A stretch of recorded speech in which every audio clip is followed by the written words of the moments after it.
Tottenham Hotspur are entering a new dawn. Daniel Levy has left. Thomas Frank is now in the building. There's been a lot of change at the football club in the last week or so, and there's been some seismic news in the world of transfers even after deadline day, which has made for very interesting reading for a Spurs legend's future and his potential return to the Premier League, and Tottenham Hotspur hopefully on top of that. But today on the talkSPORT YouTube channel, I'm going to be arguing the point that Tottenham should go and re-sign Harry Kane. But before we go any further, if you are new to the talkSPORT YouTube channel, then drop us a like, subscribe, hit the notification bell, hype the video, and also leave a comment down below.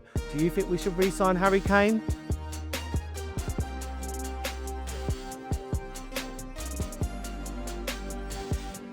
Now this is a topic I couldn't ignore. Harry Kane's future and potential return to Spurs, as I mentioned in the intro, and it's just a topic that comes up every so often. I was talking about it this time last year when I thought, could Harry Kane make that return? Could he actually be wanting to come back to the Premier League and achieve what he set out to achieve when he started his career? But I also remember when I launched this channel about 3 years ago, that was when Harry Kane left for Bayern Munich. It was the topic that I was talking about the most when Sonny talkSPORT originally launched. And again, we're always going to talk about him. He is one of our best ever players.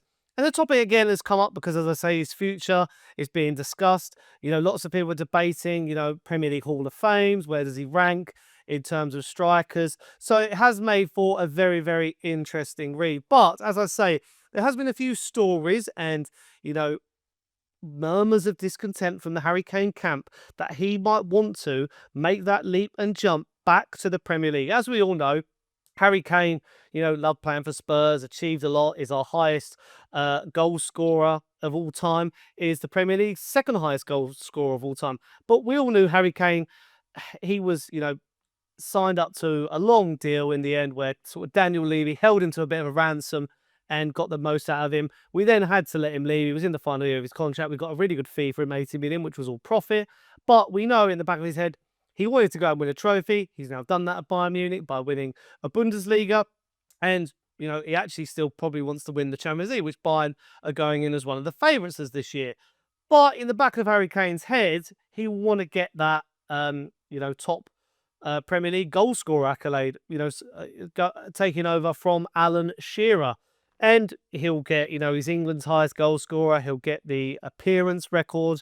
I think he's now, moving up the ranks in that regard as well. But we all know that it's been murmured, it's been rumoured that he wants to make a return to the Premier League. And the story broke last week about Harry Kane's, potential murmurs, as I say, that he might want to leave. And Raphael Honigstein, who's a top Bundesliga reporter, had this to say about it on talkSPORT. But I've got to stop the video right there, guys, because I'm about 200 subs away from hitting the mighty 10,000. Imagine the talkSPORT channel hitting 10k. It's what I've dreamed of. And around 80% of you watching this right now are actually not subscribed to the channel. So you know what to do. Get down below, subscribe, hit the like button as well, hit the notification bell because it'll let you know when I've gone live. And also leave a comment about, what you want me to do videos on, because I'm always keen to listen to what you guys want to hear. But enough of this. Let's get on with the video. Just on Bayern, last 24 hours, Rafi, finally, there's been a few stories suggesting that Harry Kane wants to finish his time at Bayern at the end of this season and return to the Premier League. What have they been saying in Germany about that?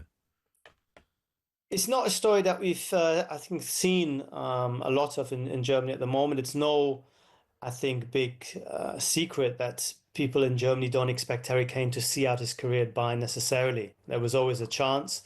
I think Bayern are braced for the, shall we say, possibility that he will leave perhaps slightly earlier than his contract. His contract runs till 2027. So one way or the other, I think both he and the club need to take a view on this fairly soon. And the fact that they were pushing for somebody who can be both a backup and an understudy for Kane. They looked at Šeško, they looked at Voltemade, they ended up with Jackson with a obligation, which is kind of a soft obligation to buy. Suggests that Bayern, I think, are aware of the possibility that Kane might go in a year or two, and they need to plan for the future slightly. But at the same time, he is so good that anyone who comes in, and I would put Jackson firmly in that bracket, will have to play around Kane rather than really compete. There's absolutely no chance that Jackson will have the opportunity to displace Kane. He will have to play alongside him or ahead of him, or give Kane the occasional breather when he misses a game or two. But he is very much there to be the backup and maybe his eventual successor, but we're still quite far off that. Thanks, Raf. Good to talk to you as always. Thank you. Pleasure. Raphael Honigstein there. He wouldn't come back to Spurs, though, would he? I don't think so. There's some talk about Manchester United, isn't there? I don't know if Tottenham have got first refusal. That seems the most likely. But, I've got no idea. I mean, obviously a lot of family and their immediate family are still in London, but that wouldn't be a problem. They've gone and lived in Germany. So, but there we are. Our thanks to Raf there, getting us up to speed on everything that's going on in the world of German football. So yeah, Raphael Honigstein makes some really, really good points about, Harry Kane potentially not seeing out his contract at Bayern Munich. As was reported in this piece, he's got a deal till about 2027, the summer of 2027, which is obviously 2 years away. But Harry Kane's no spring chicken. He's in his mid-30s now. And as I say, that top goal scorer accolade is going to be ringing in his head. He knows he wants to come back and achieve that. And as he's got the monkey off his back of winning a trophy, but he could have stayed at us and won the Europa League last year, it will be his next, he likes those personal accolades, doesn't he, as a striker? It's not just about getting goals, it's getting those personal awards as well. So I do find it quite interesting that, there's been a lot of rumours and murmurs, as I say, that he wants to come back. And we all know, because Daniel Levy said this, a little while ago, that Harry Kane has got a clause in his contract that will allow Tottenham to buy him back or have first refusal as well, because, as I say, Daniel Levy did confirm this. So Harry was willing to stay, but he wasn't willing this summer to sign a new contract. He didn't say that to me that he wants to leave. He didn't say that he would never sign a new contract, but he wouldn't commit this summer. And of course, we were in a very difficult position, had 1 year on his contract. And as a club, as I said, we're self-sufficient. We couldn't live in a dream that he would sign a contract. We had no guarantee, and therefore, when Bayern Munich came along, he was willing to go to Bayern Munich, and we agreed a deal. You've since disclosed there is a buyback clause. That's getting a lot of attention and a lot of fans excited. Can we talk about the terms of that buyback clause? What is it? If I'm honest, I think the actual precise detail of the contract with Bayern Munich should remain confidential. All I would say is if Harry one day wants to come back to the Premier League and he wants to come to Tottenham, we would have the ability to purchase him. And there's also reports from Bild, who are obviously quite reliable in Germany, that say, German football has been shaken by an unexpected revelation about Harry Kane's contract. And according to Bild, the English striker's Bundesliga top goal scorer as well has a release clause that would allow him to leave Bayern Munich starting in January 26 for 65 million euros, $67 million as well, which is probably about £60 million. And when you think about it, Spurs sold Harry Kane for £80-odd million as well. So, they're getting a little bit of a first refusal on that. So I think that makes total sense to really, maybe go back in for him. Because if you think about Tottenham's approach as I mentioned in the intro, a lot has changed for Spurs in the last week or so. And, part of Kane staying at Spurs for so long because Daniel Levy sort of, as I say, sold him the dream, sort of said we were going to go on to bigger and better, and we never quite did that. But as, our CEO Vinai Venkatesham said, and with the changes with the Lewis family coming in and having a bit more control, potentially Harry Kane might want to come back into this situation and achieve more, which is what Vinai said in his recent interview. The natural progression for fans is that they will want to know, what does this mean in terms of investment into the team that will take to the field, both on the men's and on the women's side as well. How does this affect our ability to invest in those sides? Sure, so I need to try and answer your question without leading to a whole load of transfer war chest stories tomorrow. Listen, I think it is very fair to say that we have firm backing from the Lewis family against our ambitions to be successful on the pitch, both on the men's side and women's side. They know that's going to require investment, and we have their firm backing. But I would also say, like all other 20 Premier League clubs, we also need to make sure that we're also cognizant and aware of the financial fair play rules. And that means we need to continue to grow our revenues. We need to continue to develop players, both from the academy and young players that we buy. We need to make sure that we're selling players at the right time. And we also need to make sure that every time we're recruiting a player, we're making smart decisions, both from a sporting perspective and a financial perspective. If you don't do that, because of how the financial regulations work, you can find yourself in a position where you've got money to spend, but the regulations don't allow you to spend it. So I guess to summarise, absolutely there's financial backing against the ambition we have, and like every other club in the Premier League, we need to do that in line with the financial fair play rules. Take me into this next period of time. What comes next?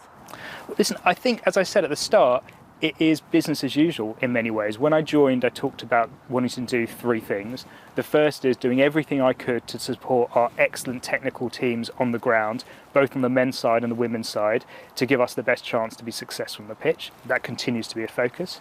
I said my second focus was going to be around our people at the football club, making sure that we're doing everything we can to empower them to be at their best, to drive the club forward, and have the best people with the best culture to deliver against our ambitions. And the third one, our relationship with our supporters, make sure that they're right behind us, make sure that they understand what we're trying to do, communicate better with our supporters, and ultimately make them proud of what their football club is trying to do and what our football club over time will deliver. And I just think, when we look at Thomas Frank's side, and I did a video with Alice Talks Football about the perfect Thomas Frank setup and the team that we could potentially be fielding a lot this season, which, if you haven't seen that video, go back and watch that after this. I sort of said that, is there a chance that Harry Kane could fit into this side? If you look at it, we play a 4-2-3-1. And Kane, as I see Kane getting older, I could see him playing more of that Rooney role, maybe playing a 10 as well. But he could play up top. We don't know whether we're going to keep Randall Cullen-Moani. We haven't, we signed him on loan, but, we haven't seen him play yet. But there is that possibility. The future of Richarlison, will he stay fit this season? And Dominic Solanke's fitness issues have been a thing of late. And we've got Xavi Simons in now, a really good creator who I think would thrive with the likes of Harry Kane in the side as well. And, he's not slowing down, is he, Harry Kane? We've seen by the amount of goals he's been able to score. His Bundesliga record is absolutely incredible. His England record's incredible. And so is his Tottenham record. I would love to see Harry Kane back in the Premier League. And it's something I actually said on Zach Djellab's recent video when I was rating Kane as Tottenham's best ever Premier League player of all time. Spurs. I could have gone for Bale or Modric, but I believe their better times came at Real Madrid. The trophies, obviously, that they got there and not at us. But I've got to go for a similar argument, but Harry Kane. Like, the goal-to-game ratio that he had at our club was phenomenal. If he had gone to them, which before he started, he said that he would take Harry Kane over De Bruyne. So remember that argument. I just feel like he's one of the best strikers the Premier League has ever seen. Just some of the moments and the versatility, and he's doing it now at Bayern. The trophies will follow, and I actually think he's going to come back, not to us, but to one of these clubs here potentially, and beat that record as well, and he'll go down in history. And also, when you think about, what Bayern were doing this summer with, they ended up signing Nicolas Jackson, they wanted Voldemort, and they wanted, Seshko. They might look to replace Kane with a younger model, maybe a German player in a mould to sort of lead their line for the future and beyond. And when you look at Premier League sides, Arsenal got Gyökeres, Man United have got Seshko, Chelsea got Djellab and Pedro, Liverpool just bought Isaac and Ekitike. There's not really many clubs where he could end up. Newcastle have replaced him as well. And I think that door will always be open for him at Tottenham. And I think he'll want to come back, and to smash that record would be incredible. But I do have to admit something. On a recent talkSPORT appearance, I did rate Son above Harry Kane as a legend at the club. Where does Son rank in terms of Premier League greats, or is he a Premier League legend? Where does he fit in, do you think, in terms of his legacy in the Prem? These ones are weird, aren't they? Because he hasn't won one. Got to get that out of the way. But when you actually compare his statistics and the era that he was playing with, maybe you could compare him stylistically to a Sadio Mane or a Mo Salah. Like, the goals he was putting up were rather in those sort of players.